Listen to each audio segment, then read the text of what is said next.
Hey, it's Andrew back here at BTORange in Conroe, Texas, and your eyes are not deceiving you. On the table today we have two prime specimens of Ohio manufacturing goodness. These are Hi-Point firearms. And before you scroll away or or move to another channel, hear me out. There's some interesting history behind these. There's some cautionary tale behind these for firearms dealers. And there's a couple of million of them at least. I know for a fact there are more than 2 million of these have been produced. So they're out there, and they're willing they're worthy of being talked about for sure. And there's even a little bit of collector interest burgeoning in some of these things. And we're going to talk about all that. But a little bit of the history of Hi-Point. Hi-Point itself is not a manufacturer.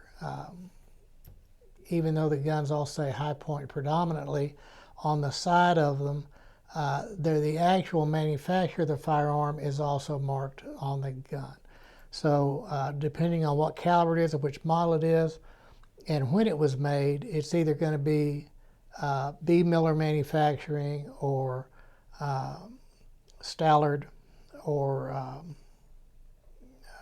gosh, I'm drawing a blank. Let's see, B. Miller, Stallard, and Haskell Manufacturing. Okay, now we're good to go. So depending on which model it is, depending on which caliber, and there's some history to that prior to, and you may see even some different names than that. So back in toward the late 1980s, the inventor of the concept, a man by the name of Tom Deeb, D-E-E-B, was looking around in Ohio, Mansfield, Ohio area for a tool and die shop or a machine shop willing to produce his design for an inexpensive 9mm pistol, and he met up with a guy by the name of Mike Stossel, and they set up shop in another friend's property, Ed Stallard, in his garage and basement, and began producing a 9mm pistol that was initially called the Maverick JS9. Basically very similar to these guns, metal frame guns, not polymer frame. That came somewhat later. And then Mossberg found out about the Maverick part of it, issued a cease and desist, so they had to change the name of that, get the Maverick name off of it, became the JS9. So as things progressed around 1992, the Hi-Point name came about, and the story behind that, excuse me, according to Tom Deeb, was he was driving down the road and he saw a furniture truck with Hi-Point, North Carolina on it, and he began to be thinking about things like aim point and bringing high powers, and he kind of cobbled all that together and came up with Hi-Point as a brand name. And that stuck, and that's the company that exists today is Hi-Point. And they're distributed by a company called MKS Distributing, also in Ohio. So this is an entirely Ohio-based operation. And all three of the manufacturers, whether it was B. Miller or Haskell, all of them were in Ohio, in little towns in Ohio. So the JF9 started out and then became the JS9, and a few thousand. These are all metal frame guns. In 1994, we start seeing polymer frame guns, and the Hi-Point name around 1992. Hi-Point name, and started with the J9, and then or the C9, and then it progressed into 380 caliber pistols, 40 caliber, 45, and now relatively lately 10mm. And along the way, also during the 90s, the carbine versions were born. So you'll see some additional gun markings, or some guns that before the Hi-Point name, before it all coagulated together into Hi-Point. You'll see a company called Haskell Manufacturing, makes the 45 caliber guns for under the High Point name, and originally there was a Haskell 45, the JS45 steel frame gun, and then a company called Iberia Manufacturing was the 40 caliber, or is still the 40 caliber High Point manufacturer. So you'll see all these names marked on the slide. They all say High Point now, but they'll have this other name with them. So just a word of caution to FFL dealers that are required to maintain acquisition and disposition records.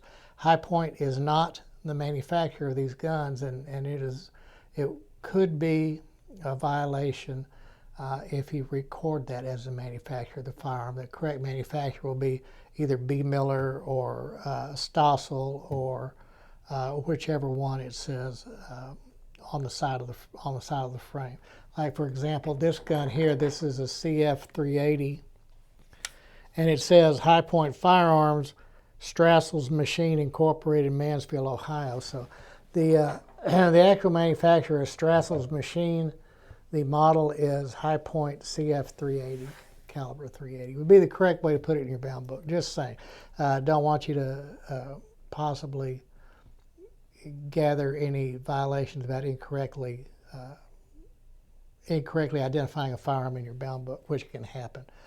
Same thing goes with Springfield Armory XD series or any of the Croatian guns. And there's quite a few of those throughout the gun world, but that's the correct way to identify these guns. So anyway, the Maverick JS9 begat the Stallard JS9. Then we see the polymer frames come out, and Stallard, in fact, Tom Deeb retired in 2015, and Mike Stallard bought the company basically. So you're going to see a little bit of changes in the slide markings after post 2015 anyway. It's all MKS Supply. When you contact High Point, you contact them through MKS Supply, and they take care of all the customer service needs from that point forward. So let's talk about some of the construction and some of the things to look for, and some of the collectability of High Point. Yeah, there is some collectability in High Point. So all of these guns, including the carbines, are straight blowback actions. There's no locking breech, there's no tilting barrel, there's no any of that. It's all controlled by mass and weight of the slide. So the slide is all investment cast out of Zamac 3 alloy, which is the zinc, magnesium, aluminum type alloy. Same stuff that Ravens and Lorcan and all that were made of. It's just larger and bulkier. And they make up for that lack of a locking system, whether it's a toggle or whatever the system may be. They make up for that with weight.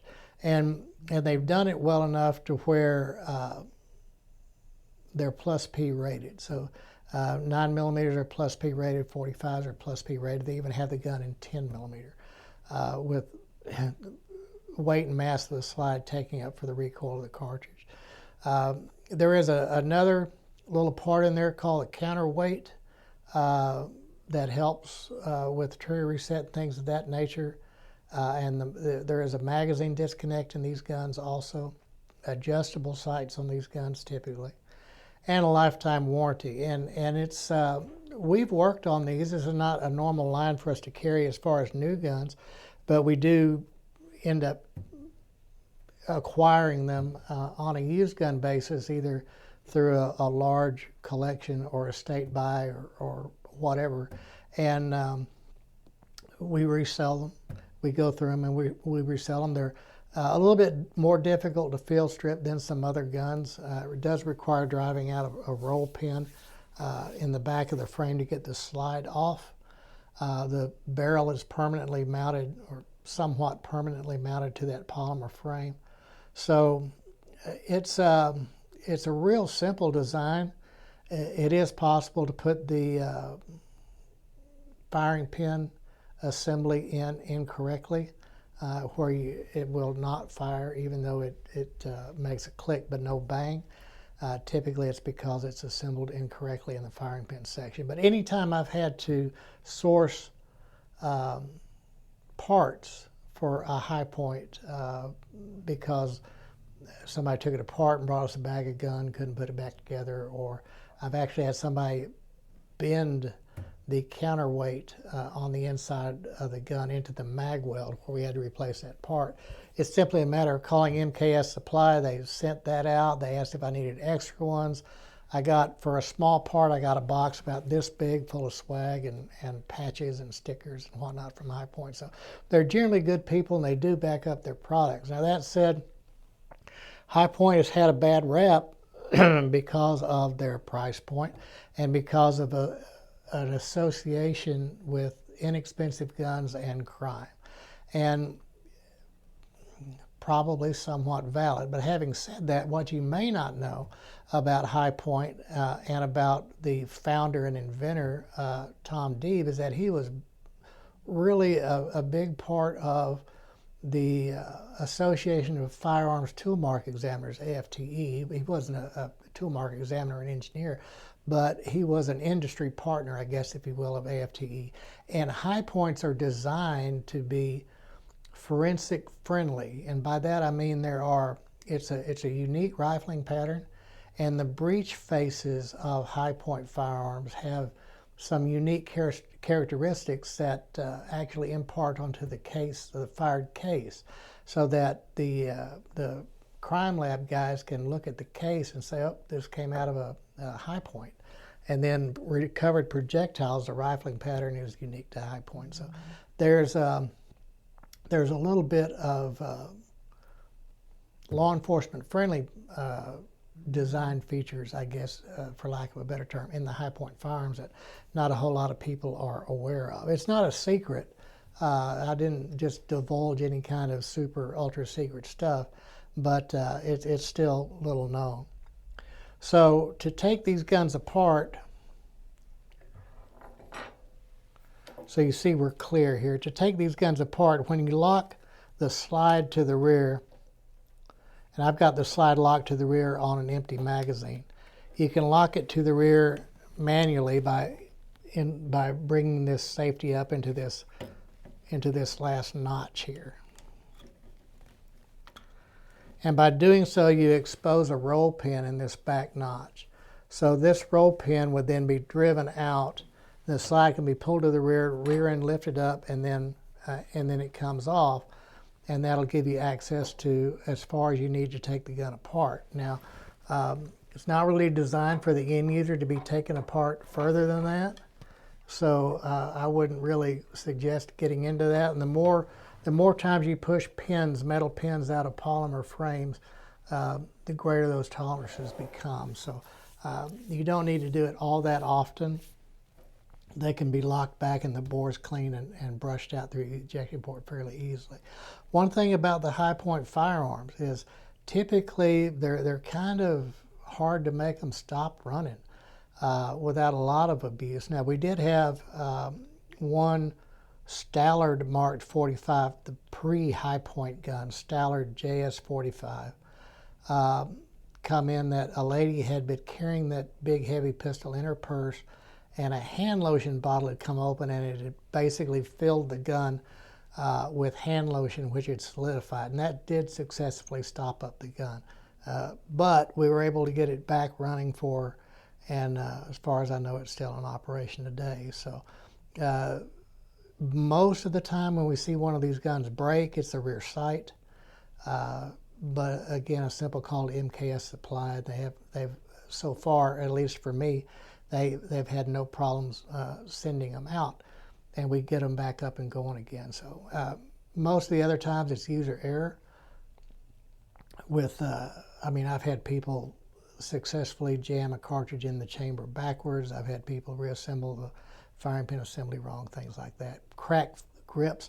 These polymer grips are held on with a screw. You can over tighten the screw and it can crack these grips. So if you're looking at High Points, be aware of the grip issue and make sure the grips aren't cracked. So,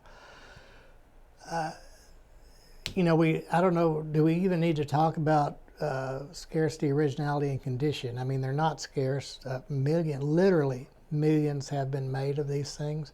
Now, having said that, there are some high points that bring more money than others. It's going to be the earlier versions, the low production guns, and they're all going to be metal frame guns, not really polymer frame guns.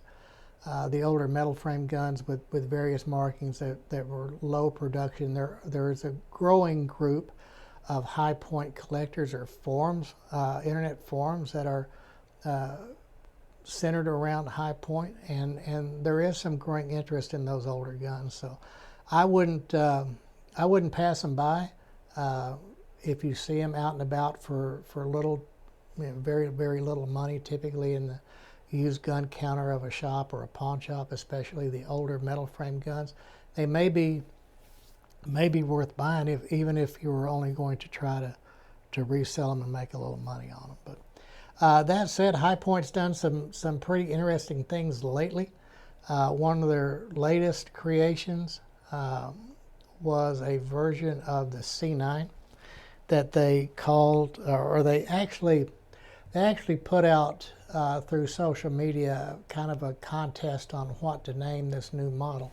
And for some ungodly reason, the name that won was Yeet Cannon, Y-E-E-T, Yeet Cannon. I didn't even know what the hell Yeet meant. I had to get one of the Gen Zers at the store to fill me in on what that is. So the Yeet Cannon is a threaded barrel 9mm version of the C9. It says Yeet Cannon on it.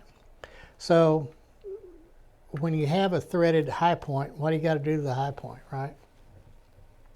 So this is a Yeet Cannon, and it's an AB silencer on it, or suppressor. They're not really silencers, are they? But so it's interesting, and even though without suppressor height sights, the way that slide sits is you can still see the standard sights over the top of this smaller 9mm suppressor. So the Yeet Cannon, kind of I don't know that it's necessarily collectible, but they make them in camo wrap. They make all different versions of the thing. So I guess a takeaway from that is, see, that's Strassel's Machine, Mansfield, Ohio. So the takeaway is that even though a lot of people kind of downplay or even badmouth High Point based strictly on its construction and its or construction material and its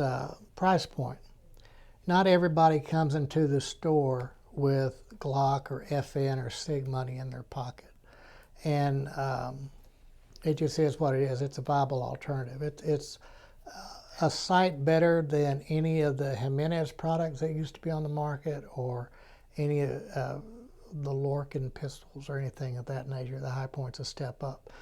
They're generally reliable. They're big. They're heavy. Their mama dresses them funny. I don't think anybody has ever said it's a good-looking gun, but they tend to run. And in fact, I think what we're going to do is Tara, I don't think, has ever shot a High Point. So we're going to go over to the range and get her to put some rounds through the High Point and give us her opinion on what she thinks about it. So stand by, and we'll get back on the range here in just a second. Hey, it's Andrew back here at the range with Tara, and we have High Point.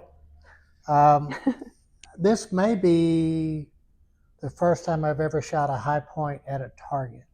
I've shot one once before, a long time ago. So I've test fired them after fixing them, but I can't recall ever shooting one at a target.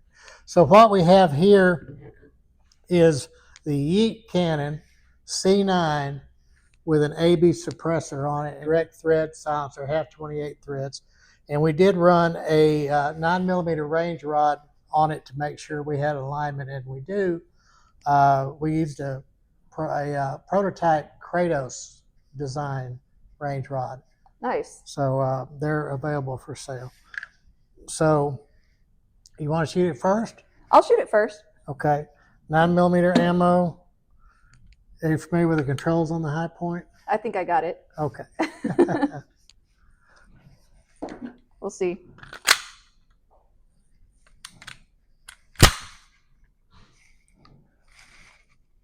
I'm going to take I'll take the left side, you take the right side. Okay.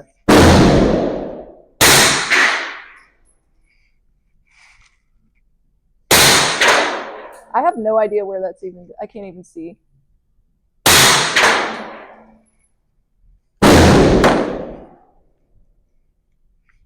That's weird. Okay. Did that last round fall out?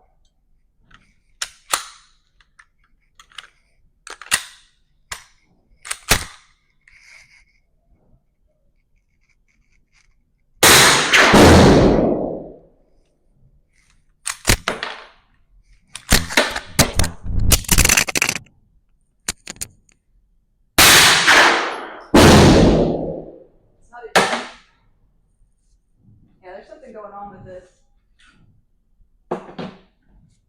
We'll let you try it. Okay. Try it, see what happens.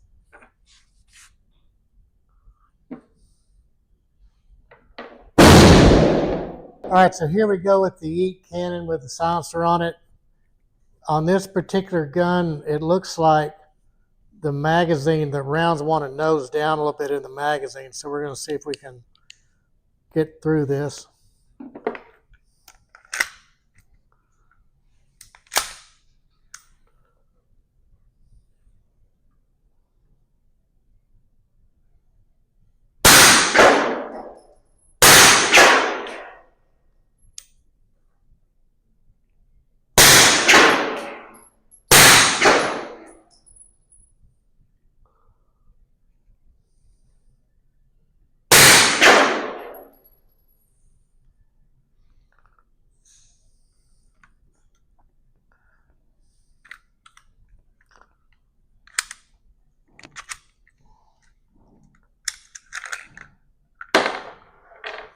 So we're definitely having a magazine problem.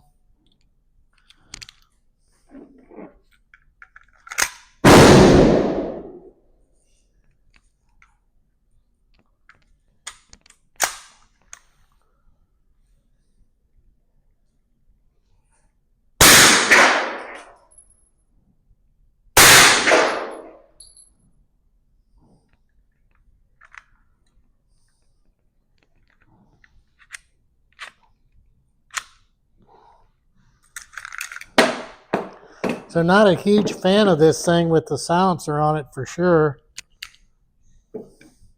Maybe it's just the magazine, but we're definitely having some problems with it.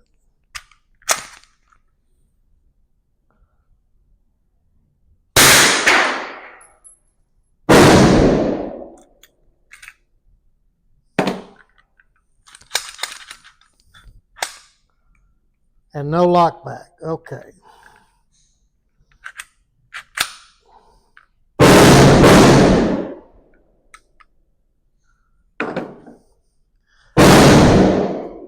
What do you think about that Yeet Cannon? Wasn't my favorite thing to shoot. I have a nice little red mark on the back of my hand right here. Definitely wasn't comfortable, but I'm sure there's a market for it. Well, I don't know about that.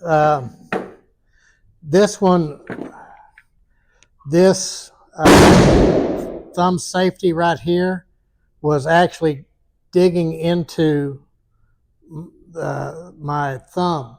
With my firing grip, it was actually cutting into me, and it's actually kind of sharp on the back. And with this silencer on it, there's more recoil than I expected there to be. Yeah. In a 9mm. It felt like I was shooting a 40 caliber. Yeah, I was actually surprised with the recoil as well. I didn't have anything digging into my hand, but I mean, there's a pretty big red mark on my palm. It definitely wasn't the most comfortable gun to shoot. No, let's try the 45. I'm just curious why it was malfunctioning like that. Yeah, it looked like a magazine related. It would be my guess. We've only one full magazine, so there's 9 rounds of 45 auto in here. So I'll shoot 4, and you want to shoot 5? Yeah, that sounds good. Okay.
Want to give this thing a shot? Yep, let's do it.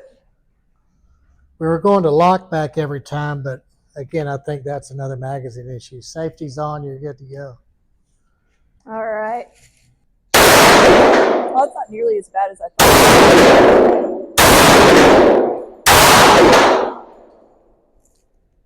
I like this one better. You like it better than the, we had slide lock back on this one. Right. All right, so we have, downfall seems to be the magazines. Yeah. So I would suggest getting a number of magazines and running the ones that work, I guess. Yeah, and I would recommend the 45 over the Yeet Cannon all day. All day long. All day. Hey, if you like what we're doing, hit that like button, hit that subscribe button. Let us know what you think. If you want us to keep shooting these guns, give us some ideas as to what to do. We'll definitely try to make it happen. But we appreciate you guys watching the channel, and we'll see you on the next one.